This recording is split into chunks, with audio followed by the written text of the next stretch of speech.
In the house, Ryan Miller, Executive Director, Office of Workforce Development. Good morning, Ryan. How are you, sir? Good morning, sir. How are you? Love that tie. Look, looks good. I was hoping it would pop on camera here. Oh, but, it does. Well, I have to tell you something. I feel a little uncomfortable sitting in this chair. I told him only Paul sits in this chair, and now and I've got all these buttons at my disposal. What does the dump button do? Do I hit that with the dump button? Well, there is a responsibility. The eject button we hid. So you're a smart individual. No, you're smart. Yeah.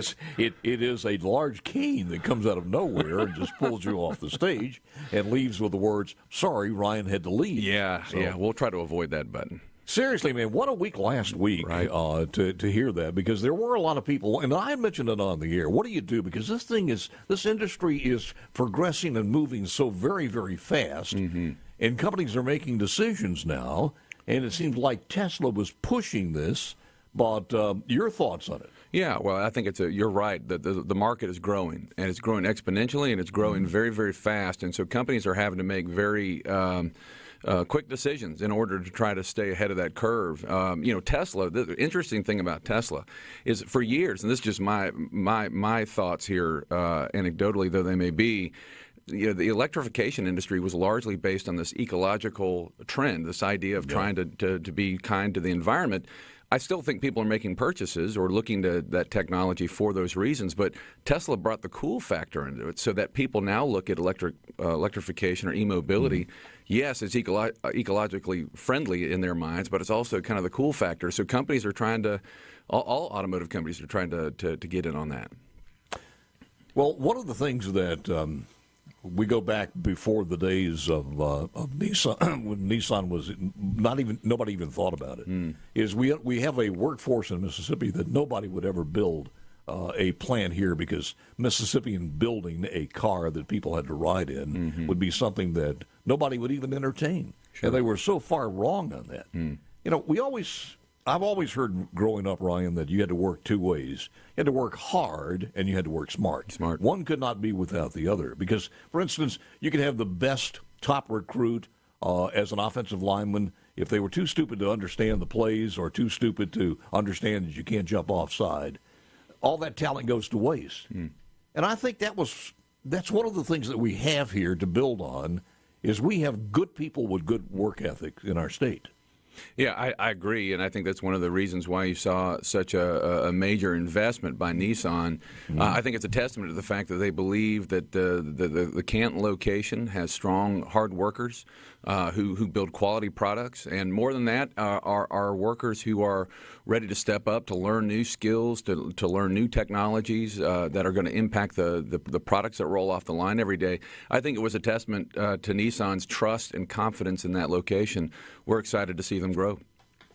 So what are you guys doing as Executive Director of the Office of Workforce Development now? What was your pitch in here? What were the promises made, and how are you going to deliver on those? Well, our promises to Nissan would be a promise to any company that has a desire to work with us. We want to be with our educational partners, community colleges, our K-12 partners, and even our research IHL institutions. We want to be partners that can create strategic plans to help, like in the case of Nissan. If you're going to upskill 2,000 of your employees for new technology, 2 new lines, 2 new vehicles, you've got to put in place some training plans and some strategic plans educationally that will get those people to where they need to be. So working with our community colleges, the promise that we made is that we're going to work with Nissan, understand what their needs are with their product line, and make sure that there are educational pathways that will not just allow their current workforce to be upskilled, but to make sure that there's a workforce in perpetuity.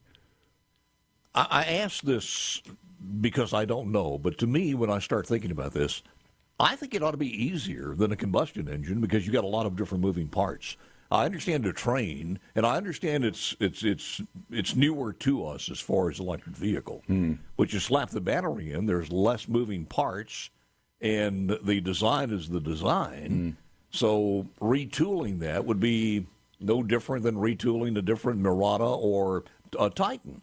So I don't know where the complication comes in here. I think the complication, you're right, the technology seems, just in terms of the vehicle itself, fewer moving parts and pieces. That's correct, but the technology that goes into putting that car together is decidedly different. So it's not just the technology in the vehicle, it's what it takes to assemble and to bring those parts together. And keep in mind, it's not just Nissan. It's every supplier has to change at a huge expense and a huge commitment. They have to change not just the product line that they have, but the way in which they assemble that product line, that they bring it in. So it's not just the product itself, it's also the tools and the technology that go into putting that product together. I got you. I understand that.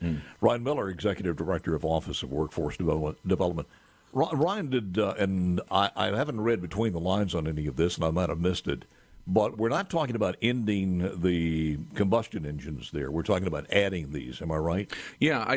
My understanding is that this is adding two lines. There are two new vehicles, an Infiniti line and then a Nissan vehicle, and that there's still going to be the internal combustion vehicles that are being manufactured there.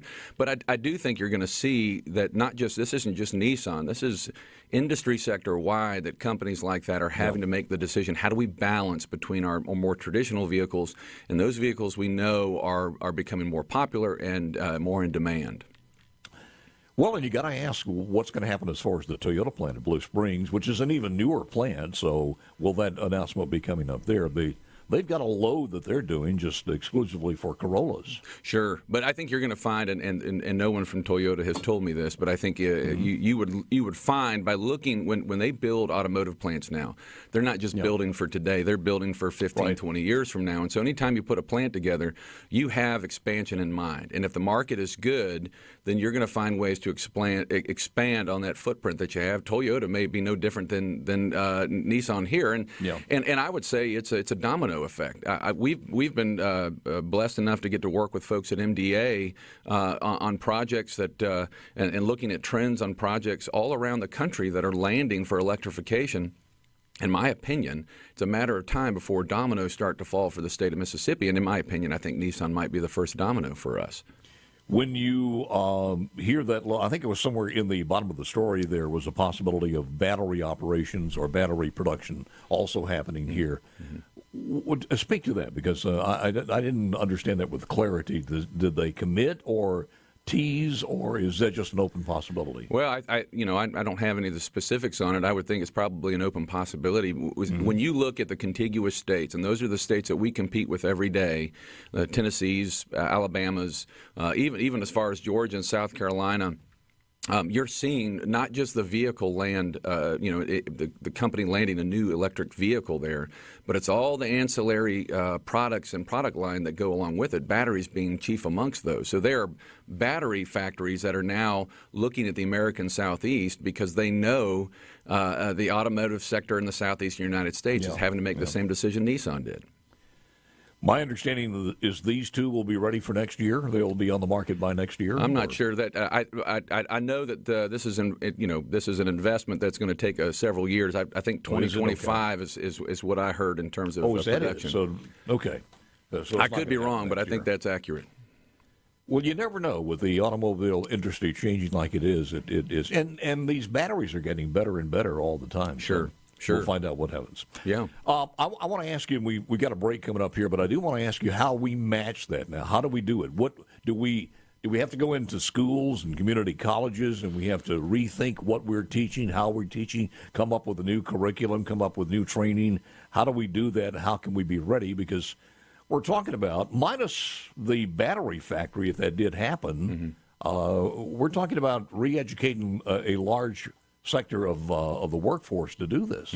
Oh, there's no doubt. It's going to take a huge effort getting deeper into our school systems at an earlier age to get them acclimated and exposed to the technologies that go into a product like this. I want to ask also about some of the bills moving through the House and Senate. The House and Senate both convene again at 4 o'clock this afternoon. The Centene Medicaid bill is one of the things we'll talk about a little bit later on. It has to be taken up by the Senate. The Lieutenant Governor is coming on with me tomorrow. I'll have a chance to ask him what he thinks about the personal income tax. Is that going to die in the Senate, or will some form or fashion of that bill come out? We'll do that tomorrow when the Lieutenant Governor joins me. Right now, back with Ryan Miller, Executive. Your manager said don't step on the song, so I got to let it go long. Ryan Miller, the name of the song is... Hello, Lover. Oh, man. Hello, Lover. Good song. You did a great job. Well, that was recorded where? That was at the Delta Music Institute with Tricia Walker and a bunch of other wonderful folks in the Delta. Great place. And anything new coming out? Actually, yeah. So that same album, I have a new single that's being released every 2 weeks. And so this past Friday, I released one, and another week or so, I'll have another one coming out. Well, for some reason, I have no idea how it eludes me, but there's been hectic things. Send it to me so I will do that. Make sure I have those. Yes, sir, I will do that. It has not been normal around here, as you well know. And I understand. One opening quick shot. KFC Canada has a new Kentucky Scorcher. This is in Canada. Like they need this now in Canada. It's a sandwich, and it's so spicy, they're giving away free milk to wash it down. The sandwich is described as a chicken breast anointed with signature Scorcher sauce, spicy mayo, and crunchy pickles on a toasted bun. Nope. Has a Scoville level of 13,500, more than double that of Tabasco. The company says the sauce is just about burning your mouth, said it's reminiscent of the fruity, earthy, and peppery flavors of a Carolina Reaper sauce. Reminiscent. That sounds more than reminiscent, actually. Reminiscent. The problem there is you think of a lawsuit because of if the staff's a little sloppy and get it on them somewhere, then you got to have some people who would have problems with that. But it's in Canada, and their legal system's a little bit different. A little different. And they're under a dictatorship now, so it's gone crazy. A few minutes ago, we saw a tweet where Elon Musk has actually compared him to Hitler. Seriously. So it's not good of what's going on in Canada with Trudeau. All right, let's talk about this. How do we do this? How do we get this up and running? And what changes do we need? And also, are you satisfied with where we are in this legislative session addressing some of those changes that need to be made? So, yes, that's a mixed bag, but I think primarily, yes. So I would say as it relates to even what we're doing and what we've seen with the movement with Nissan, our office, we even had two individuals that Garrett McGinnis and Nathan Oakley actually flew to Great Britain to see one of their plants and to understand the relationship that local plant had with their local school district there. You want to talk about a fully integrated partnership. They've got 20 to 30 young students going through that factory every single day, and they have curriculum. If students choose and want to pursue careers with Nissan, they have curriculum embedded there in their classroom. It's as I would say, a seamless partnership as I think you'll find. Now, I'm not suggesting we're going to do the exact same thing, but it was good to benchmark. We're not just looking at what other states are doing. We're looking around the world to see what are the best educational experiences that we can put in place so that our students see the opportunities to go to work at a place like Nissan or Toyota. So I think that there's a lot of work to be done in understanding how a program like that might work here. Of course, we have some great examples around the state of programs that already do work. Our first few months, as I remember telling you, was to basically understand what's working and what isn't, and then let's go and fix the disjointedness and the breakdown in communication. As it relates to the legislative session, I had every intention of just kind of keeping my head down below the water or below the radar this year, and that didn't happen. We've got a couple bills, one on the Senate side and one on the House side, that I do think can be helpful as solving that disjointedness and giving a little bit more cohesiveness to all those organizations throughout the state of Mississippi that have workforce as a part of their DNA. So we're starting to see those move forward. I want to ask you about those bills, but let me go back to the parents or educators who would be a little apprehension there with maybe the focus too much in school of teaching one particular education. I'm sure these folks there in their schools, and I'm not sure what the structure is, kindergarten, K through 12, it's got to be similar. But you don't they still get a well-rounded education. It's just sure. offering them that training if they want it. Absolutely. The classic education that you receive, your reading, writing, and arithmetic doesn't change. It's just that as the folks in Louisiana say, land yap, a little something extra on the side. Right. You've got options there that can further differentiate yourself from other students. And I would say, that kind of a model, it isn't just a benefit to Nissan and that plant there. It's a benefit to all industry in that area. So keep in mind that whatever we do as an office, we want to focus not just on one company, but on the entire sector, so that whatever we do in our schools, it's a benefit to a lot of different avenues and a lot of different sectors. But it doesn't take away from their classic education. This is not a loaded question, but it's one that I see all the time, and I'll ask. You think the structure of the schools that we have now fight us on this because of something that's inherent, that's indigenous to the schools? There is some pushback that sooner or later somebody's got to start talking about it, and somebody's going to have to face it. Yeah, perhaps pushback in the past. I can't speak to that, but I can say that what has transpired since we came into existence and the conversations that we've had some really great collaborative conversations with the Department of Education. Dr. Wright's staff has been very forthcoming with these are our priorities. And we have been very forthcoming. We're saying, we understand that we don't want to change that. In fact, all we want to do is work with you to find ways that we can offer students more opportunities to expand beyond those classic college-bound pathways. And they've been very receptive to that. In fact, I would say that I have a lot of optimism that you're going to see some great programs roll out in the next few years throughout the state of Mississippi in some schools that are really going to help change the trajectory for a lot of students. Well, even then, if it's accepted by the Department of Education, how about in the local districts? Yeah, and I think that's where we are going to lean into those districts. We have some specific districts who have actually reached out to us and said, we want to work with y'all. So we're going to lean into those relationships, and where you see benefits and you see growth there, I think other districts are going to take notice of that and want to be a part of that partnership as well. Ryan, is the other part of this, and again, this has been available in the state of Mississippi in some form or fashion for a long time, where you go to school half a day, and if Nissan has their own training, much like KLLM or some of the other people out there, then you're fully accredited, you can do this and you can do it. Is that where we need it to be in the state? I think that's definitely something that we need to consider, and I do think that you see some in pockets and areas. You see relationships, and really, it's a local thing, right? The state of Mississippi needs our office at the state of Mississippi needs to be a resource to the local folks. We don't need to get in the way or try to dictate.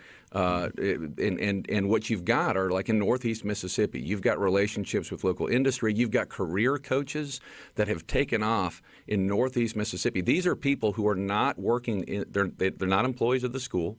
They're not employed by the Department of Education. They're employed by a private third-party group. Their sole job is to help students navigate a career path. It's what guidance counselors did when I was in high school to try to help you think, are you going to college? If not, let's talk about a career. They don't have the time to do that anymore. So now, you've got these kinds of programs like career coaches, and on top of having these experiential learning and working experience for these students with local companies, that I think you're seeing some great strides. And Northeast Mississippi is one example. You see some of that in Jackson County on the Gulf Coast, where career coaches have really started to take off as well. So I do think you're seeing some examples that we want to lean into and grow, and I think other parts of the state of Mississippi will take note. I don't think it's been any different since back in the old age, the Conestoga wagon when I was in school, or to now. I don't think it's changed that much. That you have to have some mechanism to turn the light bulb on in these students as early as possible. Give them choices, give them ideas, cultivate something, plant the seed, and then by the 11th and 12th grade. The only thing that's changed is we had something called the lottery back in the Vietnam days, and we wanted to find out what we were going to do. And it better be college, it better be some kind of job, and you try to skip around the lottery. So all of that was different, and it's a big deal. Now we've kind of changed that, and people feel, I can go all the way to the third year in college before making a decision of what I want to do. And it doesn't work out other than the student loan. Right. Final thoughts coming up. Folks, I thank you for joining us. The final segment with Ryan Miller, Executive Director of Office of Workforce Development. Ryan, those two bills, can you touch on them real quickly, the House and Senate? Sure. So the Senate Bill 2723, that's a bill that works to try to better coordinate and galvanize relationships between our office and other state agencies. And I think it's in perpetuity. So I pray that I get the opportunity to sit in that chair for many more years. But even beyond my tenure in this role, whoever comes in after this needs to know that he or she is responsible for coordinating the relationship for workforce for the entire state of Mississippi. We are, in fact, created to be the tip of the spear. And I think that 2723 galvanizes that by saying that, these state agencies that have workforce as a part of their DNA shall work together, which is not a bad thing. That's a good thing to galvanize that. It also better coordinates our funding, the funding over which we have authority. That's the Workforce Enhancement Training Funds, Mississippi Works dollars, and the State Workforce Investment Board funding that we use to try to help deploy the strategies that we create. So 2723 is moving forward. We're grateful for Senator Parker and him continuing to be an ally and helping us move forward. And on the House side, it's House Bill 1388, which is the Speaker's bill, also along with Representative Donnie Bell. There are really two main, I would say, points of interest for that bill. One is that career coach model that I referenced earlier. This is we have seen so many gains from career coaches in Northeast Mississippi and on the coast that we want to see that more available to school districts. And to your point earlier, only those school districts that want it. This isn't a program that we're going to force every school district. Only those districts that want to have folks come in and talk and work with their kids about developing career paths and helping them think through at a much earlier age than we used to, thinking about what life is beyond education after they get out of school. And the other is CTE, trying to better assess where do we have some strong career technical education programs in the state and what makes them so strong and how can we replicate that in other parts of the state of Mississippi. So those two bills are moving forward and we're grateful for their commitment to our office and look forward to seeing the programs they create. We haven't alluded to the community college structure in the state, but they're a big part of this also. I mean, they're a huge partner, and I want to stress that we are oftentimes compared to other organizations in other states where that office does their own training. Our office, we work with these 15 community colleges, and I would say arguably, they're the experts in training. We just want to help develop strategy. We want to deploy that strategy and have those community college partners, have our K through 12 partners, and even have our IHL research partners be able to deploy that strategy together in a concerted effort. You start looking at the technology needed. There's a lot of commonalities. We talk about welding or computers and things like that. There's a lot of commonality once you teach a young man or young woman this. They can take that trade, that skill, at a multifaceted positions across the state. Mm-hmm. But there are so many when you look at where we are now in the automotive industry, where we are in the aeronautics industry, where we are in the shipbuilding, where we are in the manufacture of tires that are shipped all over the world. I mean, all of these things have some commonality as far as the technical part of that's needed. I haven't looked at knocked it over. I haven't looked at our job workforce this morning, but normally it's been way up there, and I'm just checked the dashboard. 57,701 jobs that are open, almost 58,000 jobs, and that is a conservative estimate. Sure. Your final thoughts, sir? Yeah, I think what you're going to see here in the state of Mississippi is that we've got, and from our office's perspective, we've got two responsibilities: to help those industries that have been here for generations, those small mom and pop shops that want to continue to grow and thrive, in doing some of those skills like welding and metal fabrication. I was at a company just a few weeks ago, does primarily metal fabrication, the old school metal fabrication, and yet they're employing some of the most technologically advanced robotic tools that you'll find anywhere. So it's the balancing between some of those more traditional industry career paths with these high advanced horizon thinking, technologically advanced new tools and methods that are going to impact even those small mom and pop shops, let alone Nissan and Toyota and those other companies. So we as an office have our work cut out for us. But we're committed, and we've got some great partners through our educational line, and we're ready to get some great work for the state of Mississippi done.